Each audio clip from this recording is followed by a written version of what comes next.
বাংলাদেশের বুকে দাঁড়িয়ে আছে এমন এক মন্দির যার প্রতিটি পোড়ামাটির ফলকে লুকিয়ে আছে প্রায় 350 বছরের ইতিহাস। একসময় এই মন্দিরের মাথায় ছিল 9টি বিশাল চূড়া, কিন্তু আজ সেগুলোর একটিও নেই। কেন হারিয়ে গেল সেই 9টি চূড়া? কে নির্মাণ করেছিলেন এই অপূর্ব স্থাপত্য? দেশ বিদেশের হাজারো পর্যটক, গবেষক ও ইতিহাসপ্রেমী আজও ছুটে আসেন এই অনন্য স্থাপত্যের সৌন্দর্য দেখতে। কিন্তু দাঁড়ান, আজকের ভিডিওতে আপনার জন্য রয়েছে একটি বিশেষ কুইজ। ভিডিওর শেষে 3টি প্রশ্ন থাকবে, উত্তর কমেন্ট করুন। সঠিক উত্তরদাতাদের মধ্য থেকে একজন জিতে নেবেন আকর্ষণীয় একটি পুরস্কার। তাই ভিডিওটি একটুও স্কিপ করবেন না, কারণ প্রতিটি প্রশ্নের উত্তর এই ভিডিওর মধ্যেই লুকিয়ে রয়েছে। তাহলে চলুন শুরু করা যাক আজকের রহস্য যাত্রা। বাংলাদেশের গর্ব ঐতিহাসিক কান্তজিউ মন্দিরের অজানা ইতিহাসের সন্ধানে। বাংলাদেশের উত্তরাঞ্চলের ঐতিহ্যবাহী জেলা দিনাজপুর শহর থেকে প্রায় 20 কিলোমিটার উত্তরে কাহারোল উপজেলার সুন্দরপুর ইউনিয়নের কান্তনগর গ্রামে ঢেপা নদীর তীরে দাঁড়িয়ে আছে এই অসাধারণ স্থাপত্য। সবুজ প্রকৃতি আর শান্ত পরিবেশের মাঝখানে দূর থেকেই নজর কেড়ে নেয় লাল পোড়ামাটির এই ঐতিহাসিক নিদর্শন। বাংলাদেশের অন্যতম বিখ্যাত টেরাকোটা মন্দির বললেও অত্যুক্তি হবে না, কিন্তু এখানেই শেষ নয়। এই মন্দিরের সৌন্দর্যের চেয়েও বিস্ময়কর এর নির্মাণের পেছনের ইতিহাস। চলুন সেই ইতিহাসের পাতায় প্রবেশ করা যাক। কিন্তু জানেন কি, এই মন্দিরটি নির্মাণ করতে সময় লেগেছিল প্রায় অর্ধ শতাব্দী। কেন এত দীর্ঘ সময়? চলুন জেনে নেওয়া যাক। কান্তজিউ মন্দির, কান্তজির মন্দির কিংবা কান্তনগর মন্দির সব নামেই এটি পরিচিত। মহারাজা প্রাণনাথ রায় তার শেষ জীবনে ভগবান শ্রীকৃষ্ণ অর্থাৎ কান্তজিউ এবং তার পত্নী রুক্মিণীকে উৎসর্গ করে এই মন্দির নির্মাণের উদ্যোগ নেন। 1704 সালে শুরু হয় নির্মাণ কাজ, কিন্তু নির্মাণ শেষ হওয়ার আগেই 1722 সালে মহারাজা প্রাণনাথ মৃত্যুবরণ করেন। এরপর তার পোষ্যপুত্র মহারাজা রামনাথ রায় পিতার শেষ ইচ্ছা পূরণ করেন। অবশেষে 1752 সালে সম্পূর্ণ হয় এই অনন্য স্থাপত্য, অর্থাৎ প্রায় 48 বছরের দীর্ঘ সময় ধরে গড়ে ওঠে কান্তজিউ মন্দির। কিন্তু অবাক করার বিষয় হলো, আজ আমরা যে মন্দিরটি দেখি এটি আসলে তার সম্পূর্ণ রূপ নয়।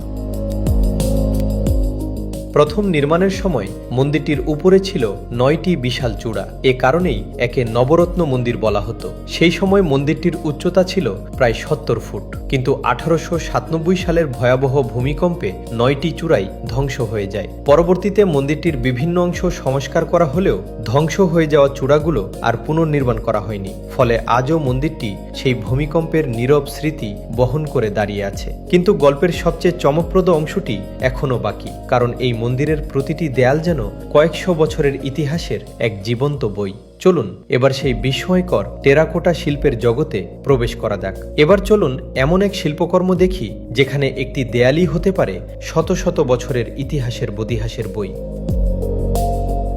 কান্তজিউ মন্দিরকে বাংলাদেশের টেরাকোটা শিল্পের অন্যতম শ্রেষ্ঠ নিদর্শন হিসেবে বিবেচনা করা হয়। মন্দির জুড়ে রয়েছে প্রায় 15,000-এরও বেশি পোড়ামাটির টেরাকোটা ফলক, যার প্রতিটি হাতে তৈরি। এসব ফলকে ফুটে উঠেছে রামায়ণ, মহাভারত, শ্রীকৃষ্ণের লীলা, বিভিন্ন পৌরাণিক কাহিনী, রাজদরবার, যুদ্ধ, শিকার, নৃত্য, সঙ্গীত এবং লোক সংস্কৃতির অসাধারণ চিত্র। শুধু ধর্মীয় কাহিনীই নয়, এখানে তৎকালীন বাংলার সমাদর জীবন, পোশাক, নৌযান, ইউরোপীয় বণিক এবং বিভিন্ন প্রাণীর চিত্র নিখুঁতভাবে তুলে ধরা হয়েছে। তাই কান্তজিউ মন্দির শুধু একটি ধর্মীয় স্থাপনা নয়, এটি বাংলার ইতিহাস, সমাজ, সংস্কৃতি ও শিল্প ঐতিহ্যের এক অনন্য দলিল। এবার যা দেখবেন সেটি খুব কম মানুষই জানেন। এই মন্দিরের সৌন্দর্য শুধু টেরাকোটায় নয়, এর স্থাপত্যের প্রতিটি স্তরেই ফুটে উঠেছে মধ্যযুগীয় বাংলার অসাধারণ প্রকৌশল, দক্ষতা। চলুন এবার সেই স্থাপত্যের বিস্ময় আবিষ্কার করা যাক। মন্দিরটি 3 ধাপে উপরের দিকে উঠে গেছে। পাথরের শক্ত ভিত্তির উপর নির্মিত বর্গাকার এই স্থাপনাটি চারদিক থেকেই সমানভাবে মনোমুগ্ধকর। নিচতলায় রয়েছে 21টি খিলানযুক্ত প্রবেশপথ, দ্বিতীয় তলায় 27টি খিলান, আর তৃতীয় তলায় রয়েছে মাত্র 3টি করে খিলান। অসংখ্য অলঙ্করণযুক্ত ইটের স্তম্ভ, বহু খাঁজযুক্ত খিলান এবং প্রতিটি দেয়ালের সূক্ষ্ম কারুকাজ মধ্যযুগীয় বাংলার স্থাপত্য দক্ষতার অসাধারণ প্রমাণ বহন করে। কিন্তু এখানেই শেষ নয়, এই মন্দিরের সঙ্গে জড়িয়ে আছে ধর্মীয় সম্প্রীতি ও সহাবস্থানের এক অনন্য ইতিহাস। চলুন এবার জানা যাক সেই ইতিহাস। কান্তজিউ মন্দিরকে ঘিরে একটি প্রচলিত জনশ্রুতি রয়েছে। মন্দিরের সূক্ষ্ম কারুকাজে দূর দূরান্তের দক্ষ কারিগররা অংশ নিয়েছিলেন। তবে এ বিষয়ে নির্ভরযোগ্য ঐতিহাসিক প্রমাণ সীমিত। ঐতিহাসিকভাবে জানা যায়, মন্দির নির্মাণে যুক্ত কারিগর ও শ্রমিকদের বসবাসের জন্য পাশের নয়াবাদ গ্রামে জমি দেওয়া হয়। সেখানে মুসলিম কারিগরদের উপাসনার জন্য নির্মিত হয় নয়াবাদ মসজিদ, যা আজ বাংলাদেশের একটি গুরুত্বপূর্ণ প্রত্নতাত্ত্বিক নিদর্শন। একই অঞ্চলে পাশাপাশি দাঁড়িয়ে থাকা কান্তজিউ মন্দির ও নয়াবাদ মসজিদ আজও বাংলার ঐতিহ্য, ধর্মীয় সম্প্রীতি ও সহাবস্থানের এক নীরব সাক্ষী। কিন্তু কান্তজিউ মন্দিরের গল্প এখানেই শেষ নয়। আজও এই ঐতিহাসিক স্থাপনাকে ঘিরে প্রতি বছর অনুষ্ঠিত হয় এমন কিছু আয়োজন, যা দেশ বিদেশের হাজারো মানুষের মিলন মেলায় পরিণত হয়। চলুন এবার জানা যাক সেই গল্প।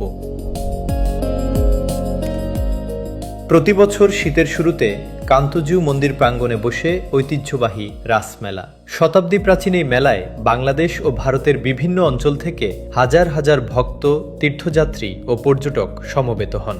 রাসমেলাকে উত্তরবঙ্গের অন্যতম বৃহৎ ধর্মীয় ও সাংস্কৃতিক উৎসব হিসেবে বিবেচনা করা হয়। 2024 সালের 27 এপ্রিল কান্তজিউ মন্দির প্রাঙ্গণে 20,000-এরও বেশি মানুষের সম্মিলিত শ্রীমদ্ ভগবদ্গীতা পাঠ অনুষ্ঠিত হয়, যা দেশজুড়ে ব্যাপক আলোচনার সৃষ্টি করে।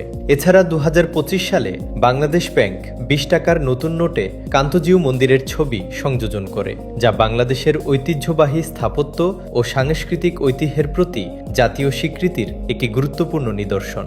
কিন্তু এখানেই শেষ নয়। দেশ বিদেশ থেকে আগত হাজারো দর্শনার্থীর নিরাপত্তা নিশ্চিত করতে এই ঐতিহাসিক স্থাপনায় নিরলসভাবে কাজ করছে একটি বিশেষায়িত বাহিনী। চলুন এবার জেনে নেওয়া যাক তাদের ভূমিকা। দেশ বিদেশ থেকে আগত দর্শনার্থীদের নিরাপত্তা নিশ্চিত করতে বাংলাদেশ ট্যুরিস্ট পুলিশ নিরলসভাবে কাজ করছে। তথ্য সেবা, দিক নির্দেশনা, শৃঙ্খলা রক্ষা এবং জরুরি সহায়তার মাধ্যমে তারা পর্যটকদের ভ্রমণকে আরও নিরাপদ ও স্বাচ্ছন্দ্যময় করে তুলছে। এই ঐতিহাসিক স্থাপনাটি আমাদের জাতীয় ঐতিহ্যের অমূল্য সম্পদ। তাই এর সৌন্দর্য ও পরিবেশ সংরক্ষণ করা এবং পরিচ্ছন্ন রাখা আমাদের সবার দায়িত্ব। কারণ ইতিহাস শুধু অতীতের গল্প নয়, ইতিহাসই আমাদের পরিচয়। 1 মিনিট। ভিডিও শেষ করার আগে আপনার জন্য একটি ছোট্ট চ্যালেঞ্জ। আপনি যদি মনে করেন কান্তজিউ মন্দিরের পুরো ইতিহাস মনোযোগ দিয়ে দেখেছেন, তাহলে এবার নিজেকে প্রমাণ করুন। চলুন শুরু করা যাক আজকের 3টি কুইজ প্রশ্ন। প্রশ্ন 1, কান্তজিউ মন্দিরের নির্মাণ কাজ কোন সালে শুরু হয়েছিল? প্রশ্ন 2, 1897 সালের ভূমিকম্পে কান্তজিউ মন্দিরের কোন গুরুত্বপূর্ণ অংশ ধ্বংস হয়ে যায়? প্রশ্ন 3, কান্তজিউ মন্দিরে আগত দর্শনার্থীদের নিরাপত্তা নিশ্চিত করতে কোন সংস্থা দায়িত্ব পালন করছে?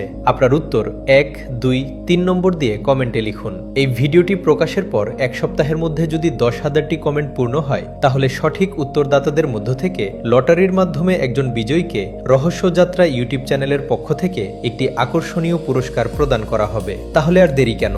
এখনই আপনার উত্তর কমেন্ট করুন, ভিডিওটি শেয়ার করুন এবং কমেন্টে একজন ইতিহাসপ্রেমী বন্ধুকে মেনশন করে তাকেও এই ইতিহাস চ্যালেঞ্জে অংশ নিতে আমন্ত্রণ জানান। দেখা যাক কে হন আজকের ইতিহাস চ্যালেঞ্জের সেরা বিজয়ী। শুভকামনা। ভিডিওটি ভালো লাগলে একটি লাইক দিন, আপনার মূল্যবান মতামত কমেন্টে জানান এবং এমন আরও ইতিহাস ভিত্তিক ডকুমেন্টারি দেখতে রহস্যযাত্রা চ্যানেলটি সাবস্ক্রাইব করুন। খুব শিগগিরই ফিরে আসব বাংলাদেশের আরেকটি ইতিহাস, রহস্য ও ঐতিহ্যের অজানা গল্প নিয়ে। রহস্যের পথে, ইতিহাসের খোঁজে চলুক আমাদের যাত্রা। নতুন রহস্য, নতুন ইতিহাস। আবার হবে দেখা। আল্লাহ হাফেজ।